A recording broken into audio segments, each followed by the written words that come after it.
Hola, bon dia.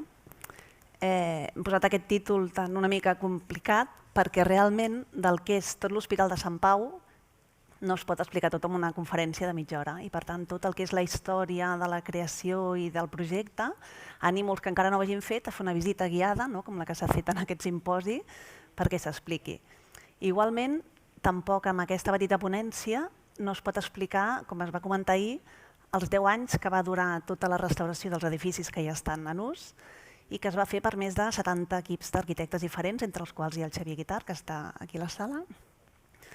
Per tant, em centraré en una cosa molt concreta, que és la restauració de les voltes, i ara explicarem amb el que hi ha. I començo amb aquesta diapositiva d'aquesta imatge de tot el conjunt, i també els que tenim el privilegi d'estar aquí a la sala us animo a mirar una mica cap a dalt, perquè l'arquitectura de Domènech, com hem anat veient en les altres ponències, té aquesta riquesa decorativa a la pell que a vegades ens quedem aquí. I en canvi Domènech és molt més que aquesta pell. El projecte que entrega Domènech per fer l'hospital, deliciosament enquadernat amb aquesta capsa, i si agafem un d'aquests volums, que és la memòria, i la comencem a llegir, a part de l'explicació del programa, de com funciona l'hospital, de la història, del Pau Gil i del seu llegat, hi ha un apartat que comença a parlar de quins edificis ha estudiat Domènech per tal de poder crear aquest d'aquí. I comença un llistat, no sé si veieu aquí, no comença amb una primera ciutat, Amberes, i va detallant tots els hospitals, ciutat per ciutat, que ha anat estudiant. I això són els seus referents internacionals. En concret estudia, què diríem, 10, 12 hospitals, no, Domènech en fa 240 a nivell de tot el món. La major part són d'Alemanya, Gran Bretanya i França. No els explicarem tots, tranquils. I a més, què fa per estudiar-los? Doncs això d'aquí que veiem són unes fitxes manuscrites de Domènech que es conserven a l'arxiu del Col·legi d'Arquitectes, on hi ha el llegat que va cedir la família de tot el llegat de l'arxiu Domènech que està dipositat allà, i va citant en cada una, ordenats alfabèticament, els noms de les ciutats, l'hospital, i a sota anem veient uns noms, i va indicant Ruppel, Kuhn, Epalza, i hi ha unes indicacions i una petita numeració, que és un número de pàgina. I quina pàgina és això? Doncs és referències bibliogràfiques, que aleshores tenim la sort que a la biblioteca del Domènech, també una gran part d'ella, gràcies al llegat de la família, es conserva al Col·legi d'Arquitectes. I si anem a consultar aquestes referències, trobem que Domènech té, de la seva biblioteca, són 600 llibres, bastanta documentació molt extensa sobre hospitals del moment.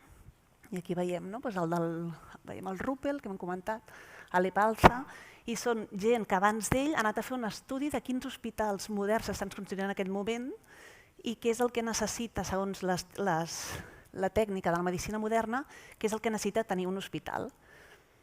I en concret n'hi ha un que és una monografia d'un hospital dels Estats Units, els altres són genèrics i tracten tota aquesta sèrie d'hospitals que ell va apuntant i va notant què és el que li interessa. I ens va fer gràcia també que consultant un d'aquests llibres, el del Kuhn, a dintre, entre les pàgines, vam trobar un petit croquis del Domènech, així de 2 pàgines, que sembla com un esbós del que podria ser la distribució que podria tenir un hospital. Què estudien aquests llibres? O què estan explicant que el Domènech va anotant aquí amb els seus manuscrits i explica la memòria que està fent?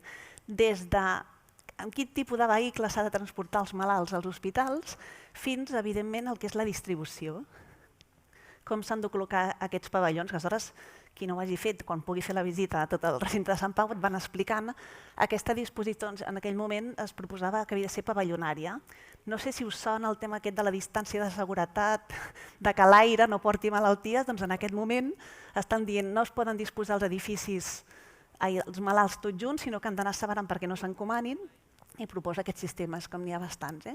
I aleshores també diuen com s'han de comunicar aquests pavellons que estan separats. Doncs hi ha una manera que és amb uns passos coberts, com en alguns exemples, i en altres llocs es diu directament amb uns túnels que estan marcats per aquí sota que vagin comunicant. Per tant, Domènech no s'ho està inventant, el que està fent és estudiant què s'està fent, què estan dient els metges, i ell ho adapta, ho reinterpreta i ho aplica. Aquí tenim, no són els 240, la comparació entre alguns d'aquests hospitals que està estudiant, de tot el món. Aquest d'aquí que estem veient és el Pere i Mata, que és com l'antecedent que està realitzant, i si estan tots a la mateixa escala, estem veient la proporció aquesta entre el buit i el ple, entre el que és el pavelló i l'espai enjardinat que hi ha d'haver entremig, i Sant Pau seria aquest d'aquí. que estem veient que no és dels més grans, però tampoc és dels més petits. Vull dir, realment era bastant ambiciós pel que era en aquell moment una ciutat com Barcelona.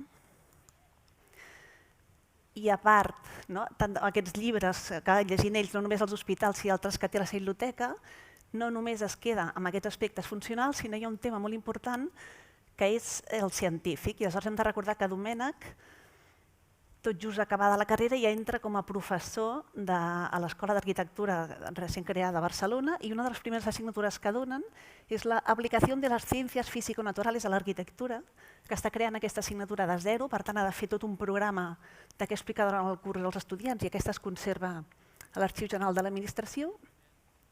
I en aquest programa podem anar a veure, també manuscrit pel Domènec, on està explicant que el que li importa, que ja ha anat sortint a les altres conferències, el tema aquest de la il·luminació natural o artificial, la ventilació, la calefacció. Vull dir que realment són coses que ell ho té en compte quan s'està fent el seu hospital. I les condicions d'higiene i de la ventilació, que sobretot amb el tema hospitalari és importantíssim. Com aplica tots aquests conceptes? No ho explicarem a tot arreu, el Domènec sí que ho explica, just a les sales de malalts. Tornem a dir, Domènec no s'està inventant res, ja està fent el que s'està fent a altres llocs. Aleshores agafa com aquests exemples dels hospitals alemanys, fixeu-vos en aquesta estructura que després tornarà a sortir d'aquests elements metàl·lics, on hi ha amb un passadís central molt il·luminat perquè els espais tinguin llum a unes distàncies que hi hagi i un espai de ventilació, amb aquests sostres tapats. Aquest és l'exemple de la monografia dels Estats Units, que estem veient més o menys les distribucions són semblants. I aleshores, en canvi, a França ja estan introduint un altre tema, que és cobrir els espais amb una volta, i sobretot és amb un sistema prefabricat, que tampoc explicarem aquí, del Tolet, i ja estem veient una mica les dimensions del que estem parlant, i què fa Domènec? Agafa tot això, ho ha estudiat, ho analitza i ho adapta al que es necessita fer, o al que ell creu que es necessita fer aquí, i crea això. Si ens fixem en aquesta diapositiva, després d'haver vist les altres, el primer que ens entra, i que és el risc que té Domènec, que ens quedem només en aquesta part, és la pell.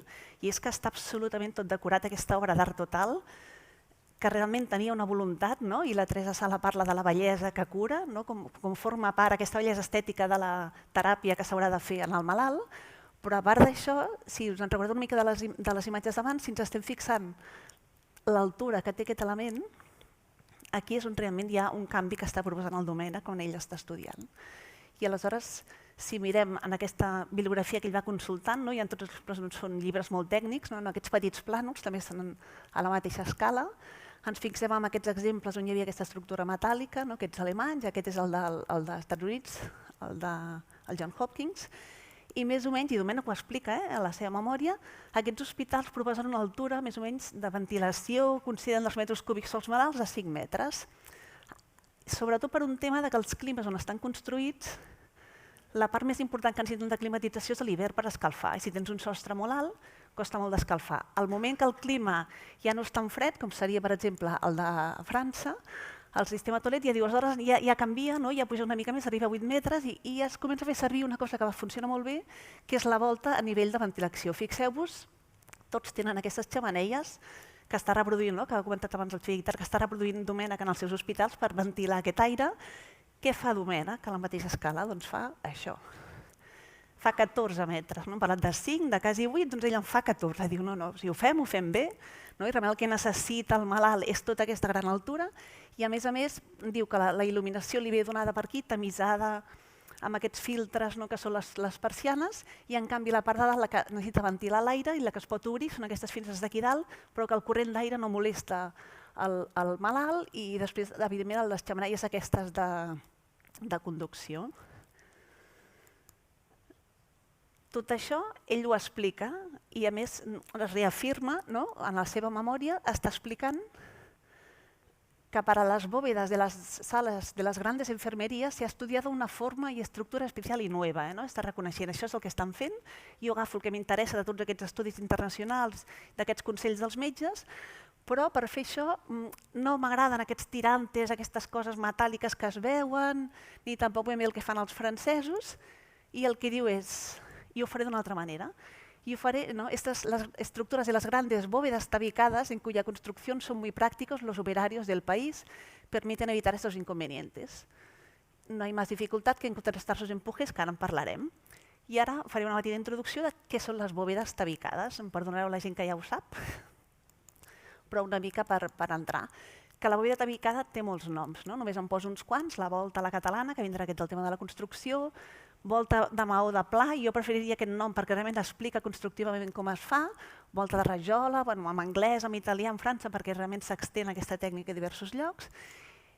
I bàsicament és molt ràpid, i pels que ja ho saben, perdoneu, la volta es construeix amb un element molt lleuger, que en lloc de ser una gran pedra, molta feina treballat, és un maó, i no és ben bé ni un maó, és un maó prim, una rajola, que el que fa és que s'enllarga als laterals, estem veient aquí, amb un material d'aglomerant, que és el guix, que endureix molt ràpid, i aleshores agafes aquest element i el col·loques un al costat de l'altre, aplanes una mica, a vegades no s'aplana, l'aguantes amb la mà i al cap d'uns segons ja s'aguanta, deixes anar i el maó s'aguanta. T'esperes uns minuts més que hagi endurit i en vas col·locant un altre. Què té aquesta tècnica? És molt ràpida, és molt lleugera, per tant té menys pes, implica bastants temes. Tècnicament, el moment que s'ha agafat el punt d'ofici és suficient i a més és molt econòmica. Quin és l'origen d'aquesta volta que es diu a la catalana? La veritat és que és incert, tampoc no podem entrar aquí dintre. Hi ha molts simposis que podrien sortir de totes les coses que s'han anat dient, però el primer exemple documentat que hi ha fins al moment, segons els historiadors, és el segle XIV, 1382, a València, que en concret és una carta del rei Pere que li envia al Merino de Saragossa, el seu representant a la ciutat de Saragossa, i li diu: vés-te'n a València, mira què estan fent aquesta gent, que ho estan fent molt bé, que estan fent una cosa amb rajola i amb guix i no sé què, tu aprens, no? I envies la gent que ho aprengui i després m'ho apliques a altres llocs. I a partir d'aquí, per exemple, el que és a Barcelona documentat, potser n'hi ha altres, però en aquest moment que se sàpiga que és la primera, si la de València aquesta era del 1382, aquesta és del 1410, no? Ja són uns anys més tard, és a la sala capitular del monestir de Pedralbes. Gran part del monestir és tot de pedra, però a la sala capitular, aquí veiem aquest petit esquema, la volta que cobreix la sala capitular, i aquí és l'extradós de la volta, que estem veient entre els dos, és de maó de pla. A partir d'aquí, estem parlant que és del segle XV, fins al segle XIX aquesta tècnica es continua utilitzant per tot l'arc de la Mediterrània, que hi ha teories que diuen que és a les zones on s'expandeix la corona catalana-aragonesa, però això s'ha d'acabar de demostrar. Sobretot on s'utilitza, per exemple, les esglésies, i aquí estem veient aquesta part superior d'una volta d'una església per sota la teulada, però no només en edificis nobles com esglésies o palaus, sinó que tenim construccions més tradicionals com les masies. Si us heu fixat alguna vegada que aneu a una masia, tenim les voltes sempre en planta baixa o en planta soterrani, i estem veient aquest element aquí recobert. Quan arribem al segle XIX, venim des del segle XV, anem avançant, al segle XIX aquesta tècnica es comença a expandir molt més. Es diu la sistematització de la construcció, doncs s'agafa aquesta tècnica que ja ens funciona, i sobretot a Catalunya, i per exemple totes les escales que veiem de l'Eixample, la major part dels nuclis històrics, nosaltres la veiem tota revestida, però si la miréssim per sota, si poguéssim treure el revestiment, veuríem que està feta amb aquesta tècnica, fixeu-vos, dos rajoletes, molt primes, no cal una llosana de formigó, sinó que només amb aquest element es resol. I també es fan els revoltons. Abans de la ponència de la Font d'Espanya estàvem explicant la decoració per sota, les pictòriques. Si travessem aquesta pell i no ens quedem només a la pell i veiem com està construït l'element, en aquest cas estem veient també dos gruixos de rajola i hi ha aquests revoltons. Per què es diu això construcció a la catalana si hem vist que ja porta 500 anys i que més l'origen no és a Catalunya? Si arribem ja a principis del segle XX, aquest article és un dels grans que ens explica pel Jeroni Martorell, el publicat el 1910, on parla de les estructures de ladrillo y hierro atirantado. Bàsicament, què és? Que quan arribem al segle XIX, aquí a Catalunya, sobretot, s'agafa aquesta tècnica tradicional que ja portem 500 anys fent, però que està una mica limitada pel tema de que qualsevol volta genera empentes horitzontals. Una volta tendeix a obrir les parets, per tant, com es contrarresta? Doncs poses uns contraforts, en el gòtic poses uns arbutants, poses molt pes a les parets, però això és una cosa que encareix i per tant es reserva en alguns edificis en concrets. En el moment que tu t'apareix el ferro industrial i en lloc de col·locar tot aquest pes o aquesta complicació poses un element molt senzill de ferro, es comença a expandir per tot el territori. i arriba a una qualitat, sobretot en l'època del modernisme, no? Quasi totes les grans construccions del modernisme estan fetes amb aquesta tècnica, sobretot penso en les fàbriques, no? Necessites aquestes grans superfícies cobertes i es va fent i arriba a un punt que té un prestigi, no? Una mitificació que s'exporta aquest sistema de construcció, d'activat, de barrejar les dues coses, i és quan li comencen a dir construcció a la catalana. I hi ha arquitectes que se'n van, per exemple, a Madrid, no? Que ahir parlàvem de si hi havia aquest intercanvi, se'n van aplicar aquesta tècnica. I el ferro aquest que ha de contrastar les empentes pot anar vist o a vegades ha d'anar ocult. Dos exemples molt ràpids, per exemple, parlant d'això de les fàbriques. Aquest personatge d'aquí, que tampoc en parlarem perquè també seria un altre simposi, que és el Rafael Guastavino, és un mestre d'obres format a Barcelona, que desenvolupa aquesta tècnica, no de fer servir el maó amb la volta maó de pla i el combina amb el ferro. Arriba un moment, per unes qüestions personals, que se'n va als Estats Units, patenta la tècnica medieval, però la patenta, i actualment hi ha més de 1.000 edificis per tots els Estats Units espectaculars amb aquesta tècnica. Un altre exemple, això estem parlant d'aquestes fàbriques, en aquestes grans llums, el Joan Torres, un company del Domènec, professor d'estructures metàl·liques, tampoc en parlarem, però aquesta combinació que va barrejant el que és el ferro i la volta. Tota aquesta introducció que he fet, aquest rotllo, és per entendre aquesta tècnica del que és de la volta, quan arribem ara al segle XXI i entronca una mica amb el que s'ha estat explicant en les ponències d'abans, és com es restauren aquestes voltes. I en concret parlarem del pavelló d'administració, que és el que estem ara, que és amb el que vaig tenir el privilegi de treballar fa uns anys. Com també s'ha anat parlant que Domènec treballava amb un equip, doncs evidentment avui en dia és el mateix. No només amb el gran equip de restauradors i d'operaris que van treballar a l'obra aquí, que això no els podia citar tots, sinó evidentment amb l'equip tècnic, un dia vam comptar, em sembla que érem 30, treballant aquí dintre. I ens torna a passar el mateix. Si comencem a agafar les voltes del Domènec i de la seva obra, ens quedem que la riquesa decorativa és espectacular. Aquí veiem la planta d'aquest edifici, això és la planta soterrani, això seria la planta primera, la sala on ens trobem els privilegiats que estem aquí és aquesta d'aquí, i la planta segona. Doncs si us fixeu, vaig molt ràpid, però gairebé totes les voltes són diferents, de pell, i moltes vegades de forma també. I la decoració és espectacular, està tot documentat, tot es conserva també pel tema que no he pogut explicar, que hi ha un llegat testamentari amb el que es construeix l'hospital, hi ha un control econòmic de tot el que es fa, i tot aquest control i aquests planos i aquestes certificacions està tot conservat, i a l'arxiu de l'Hospital de Sant Pau ho tenen tot inventariat i és allà on es pot consultar. Doncs aquí estem parlant de ceràmica vidriada, hi ha trams de pedra, hi ha estucs, hi ha una volta mocàrab, hi ha infinitat de solucions constructives per cada un de la pell. Aleshores, com ho restaurem? Doncs, com han explicat també altres ponències, amb aquestes tècniques d'intervenció mínima, d'anar a injectar morters per les rajoles que s'estan adherint. Anem a netejar els rejuntats i fem unes proves, la 1, la 2 i la 3, les dosificacions dels morters amb els pigments que anem fent pel rejuntat, a veure quin és el més adequat. Anem a decapar les pintures perquè hi havia rajoles vidriades que en algun moment, per un tema de gust estètic, s'havien pintat, i estem veient aquí el que estem fent, és que el color original és aquest, i en algun moment s'havia pintat, doncs això d'aquí es va recuperant perquè torni aquest cromatisme, aquest color original. El mateix amb les pedres dels nervis, en algun cas, aquí hi havia un envà que separava el despatx d'un metge i el d'un altre, aquest ho volia pintat de blanc i l'altre no. Tot això es va anar recuperant. En algun cas en concret que faltava alguna peça ceràmica, doncs també el que s'ha anat comentant en queden menys, però avui en dia encara hi ha artesans que són capaços de fer això, un ceramista fantàstic que ens anava fent les proves de color i anàvem triant qui era el més semblant per anar fent les peces que s'havien d'anar reproduint. Però la restauració de les voltes no és només la restauració de la seva pell, sinó que també inclou el manteniment de la seva funció estructural, perquè també forma part del seu valor. I aleshores entenem que l'edifici on estem nosaltres ara parlant està tot resolt amb voltes, les vam identificar, n'hi ha 145 a tot l'edifici.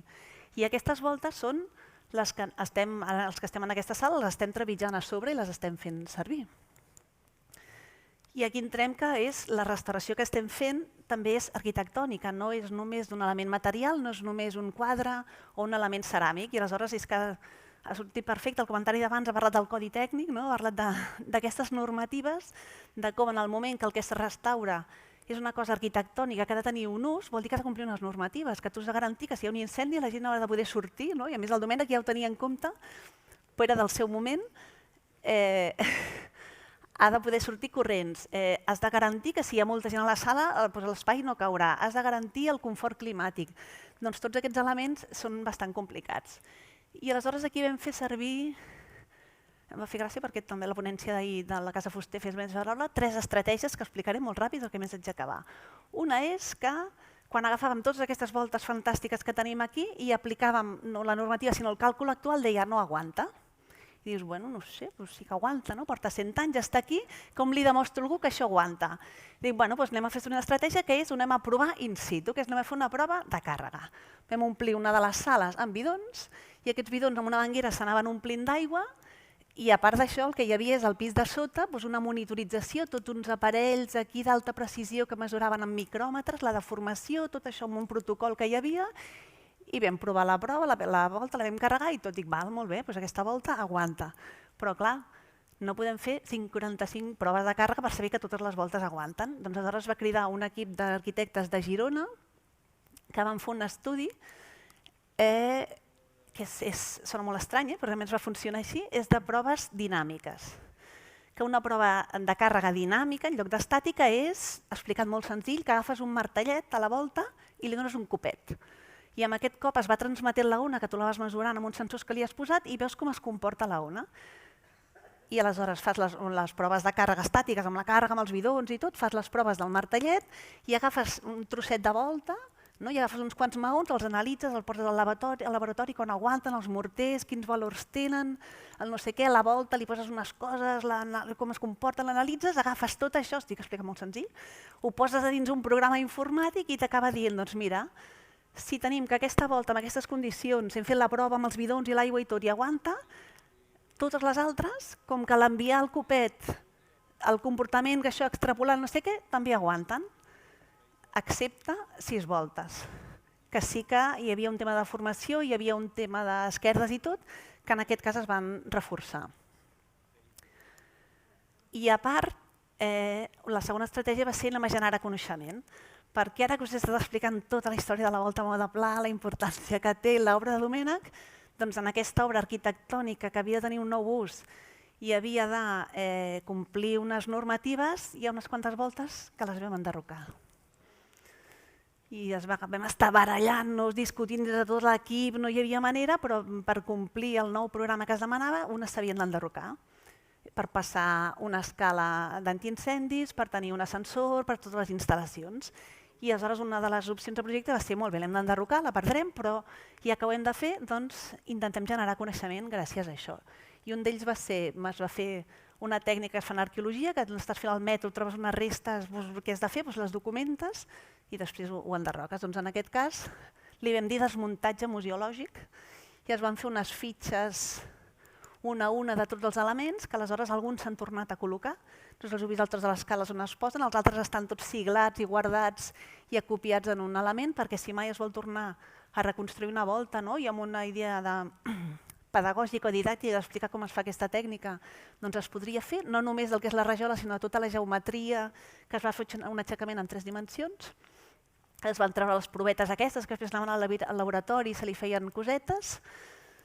I després vam dir, i a més, com que hem de reforçar unes voltes que ho hem vist, en lloc de fer servir un sistema nou, com seria el formigó, que va en contra de la manera de funcionar aquestes voltes, anem a assajar com es podrien comportar. I es va fer 2 proves. Una és, col·locar un nou full de rajola, que estem veient aquí, hem vist que a vegades és de 2, de 3, el que sigui, doncs anem a provar de fer un nou full de rajola en una de les voltes i en una altra anem a provar un altre sistema amb uns materials moderns, que són uns morters d'una casa armats amb unes fibres, es van fer els 2 reforços i es va fer una prova de càrrega.